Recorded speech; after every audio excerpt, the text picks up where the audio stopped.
Over the past few years, minimalism has taken over the design world, but today we're making logos realistic again.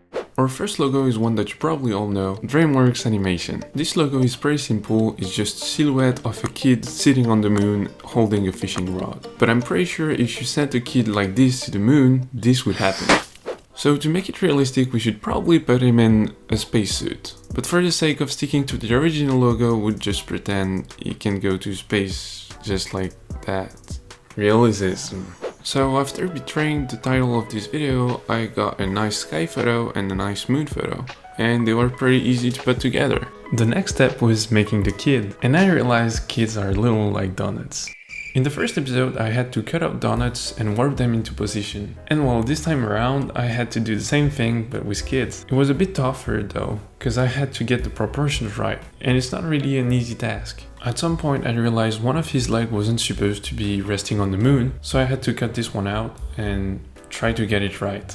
Then I just had to get a fishing rod, and I warped it pretty easily. Then I drew the fishing line with the brush tool. And I also added some highlights and shadows so that the kid would blend into the scene a little bit more. And this is the final result. That's the kind of editing I'm a bit more familiar with, so I had a great time working on this. Our next logo is IKEA, and at this point it's pretty much the Swedish flag.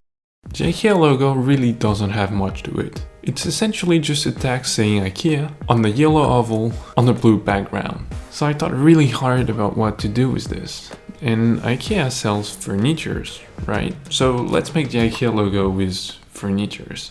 I went about this layer by layer. First, I got a wooden floor texture. I duplicated it for it to cover the whole surface of the logo, and then I changed its color to blue. That was gonna be our blue background. Then I got this carpet from the internet, but it was round, and we need to make it oval. So I tried to duplicate some part of it and tried to put it together in order to match the oval shape. Just like the wooden floor, I changed the color a bit for yellow that matched a bit more the original logo. It was time to add the furnitures in order to make a text. The problem is, when you look for furnitures in top-down view, most of what you find will be 3D models, and most of them don't look very good. So I had to look for furnitures for quite some times and import them in Photoshop, change their color, and repeat this again and again. And that is so much fun. And that's pretty much it for the IKEA logo. Let me know what you think about this one in the comments. I have a mixed opinion about it.